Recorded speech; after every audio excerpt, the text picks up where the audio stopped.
बिस्मिल्लाहिर्रहमानिर्रहीम। अस्सलाम वालेकुम। मैं जलील खान कुराची, आप मेरे यूट्यूब चैनल देख रहे हैं।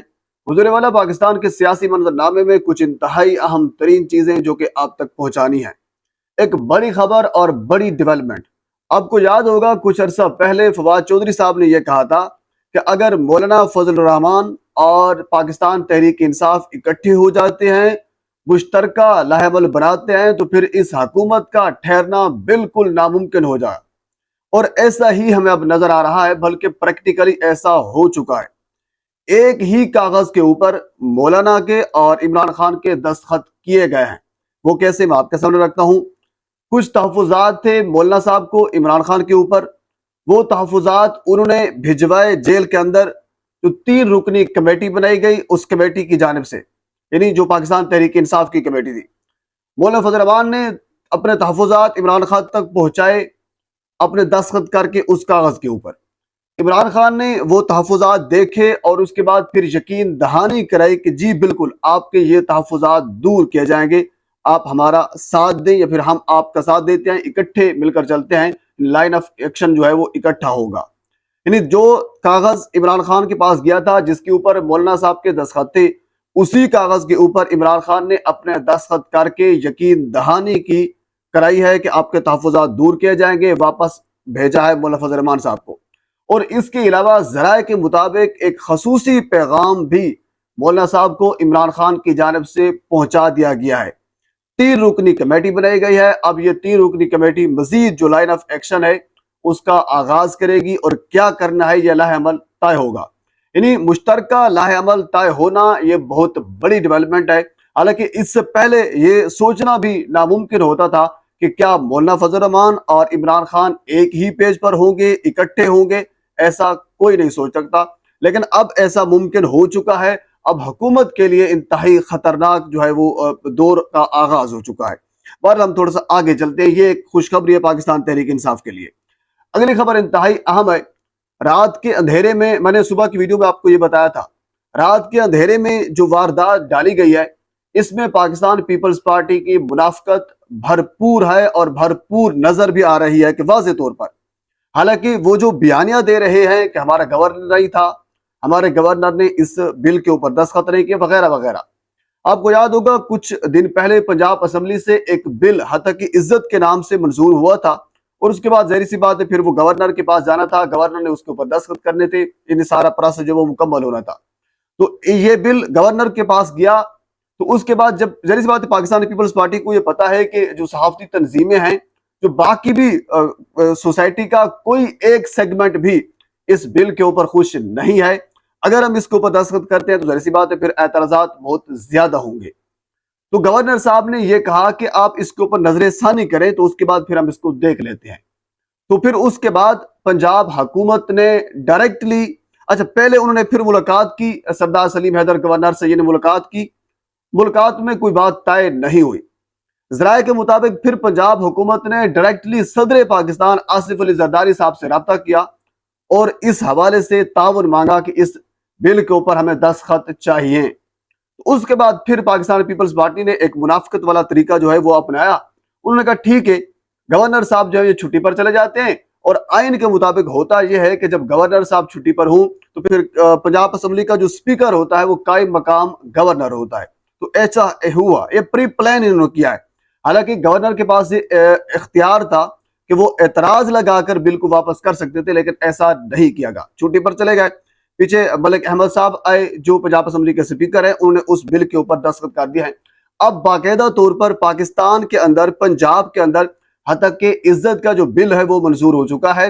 यानी सहाफियों को चुप कराने का जो बिल है वो मंजूर हो चुका है।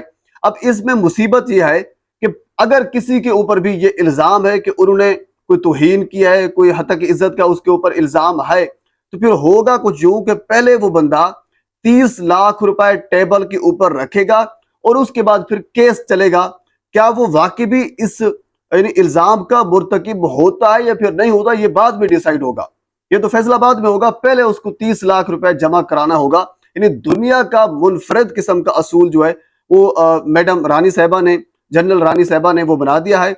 अब ये ज़ाहिर सी बात है, आप याद रखिए, ये हमेशा तारीख है कि जब भी हुक्मरान मकबूल नहीं होते یا پھر عوام کو وہ قبول نہیں ہوتے تو پھر وہ ڈنڈے کے زور پر اپنی عزت کروانا چاہتے ہیں، اور ایسا ہی پنجاب کے اندر اب ہو رہا ہے، بلکہ باقاعدہ طور پر ایک پلان بھی تیار ہو چکا ہے۔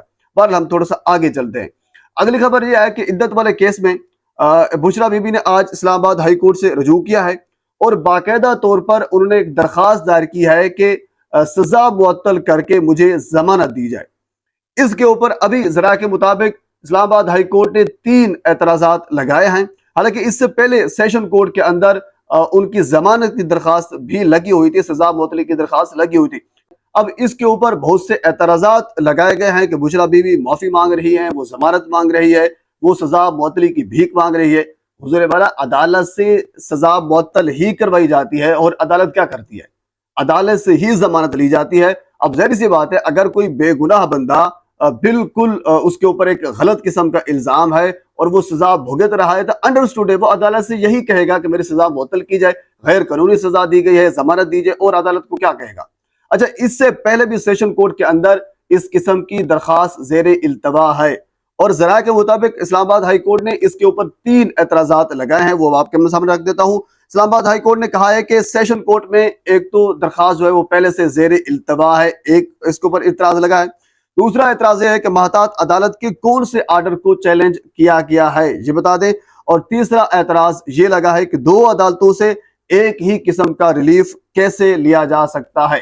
اب یہ اعتراض جو ہیں وہ ظاہر سی باتیں دور ہو جائیں گے۔ بیرسٹر سلمان صفدر اور اس کے ساتھ پھر خالد چودھری صاحب جو ہیں وہ وکیل کے طور پر ذمہ داری سر انجام دیں گے، اور سلمان صفدر پہلے سے ایک کیس سائفر والا جو کیس تھا انہوں نے اڑا کر رکھ دیا تھا، اور بڑا کمال کا، بڑی مہارت سے وہ کیس لڑا تھا۔ اچھا، اس کے ساتھ اگلا ایک لطیفہ بھی ہے، ایک خبر بھی ہے، وہ بھی آپ کے سامنے رکھ دیتا ہوں۔ پاکستان مسلم لیگ نون بھی وہ گٹھ جوڑ کر رہی ہے، جس طرح پاکستان تحریک انصاف مولانا فضل الرحمان کے ساتھ اتحاد کر رہی ہے، محمود اچکزئی اور باقی لوگوں کے ساتھ مل رہی ہے، مل کر تحریک تحفظ آئین پاکستان کے حوالے سے تحریک چلا رہی ہے، یعنی متحرک پاکستان تحریک انصاف۔ تو اسی طرح مسلم لیگ نون نے بھی سوچا کوئی نہ کوئی ہم بھی کام کر لیتے ہیں، ہم تو ویلے بیٹھے ہیں، نہ ہمارے پاس کوئی بیانیہ ہے، نہ کچھ ہے، نہ کوئی کام ہے، چلو ہم کوئی کام تو کر لیتے ہیں۔ تو ان کو یہ سوجی، انہوں نے باقاعدہ جا کر جو محمود خان صاحب ہیں، پرویز خٹک صاحب اور محمود خان صاحب جو ہیں خیبر پختونخوا والے، ان سے جا کر انہوں نے ملاقات کی ہے۔ طارق فضل چودھری اور امیر مقام تھے، اور یہ کہا کہ آپ ہمارا ساتھ دیں۔ محمود خان نے خود الیکشن نہیں لڑا تھا، اور پرویز خٹک کا جو حال ہوا تھا وہ آپ کے سامنے ہے۔ یعنی بندہ بھی اگر آپ نے جس کے ساتھ اتحاد کرنا ہے یا جس کو اپنی پارٹی میں شامل کروانا ہے، کم از کم اس کی کریڈیبلٹی تو دیکھ لینا، وہ بندہ کون سا ہے۔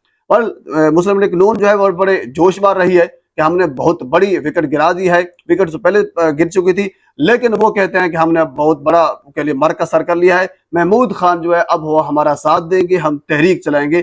آپ جانتے ہیں کہ جو بندہ جس کی ضمانت ضبط ہو گئی تھی، اب وہ بندہ تحریک چلا کر ٹف ٹائم دے گا عمران خان کو، آپ اندازہ کریں۔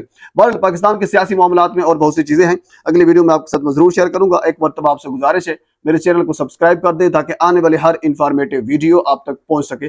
اللہ حافظ۔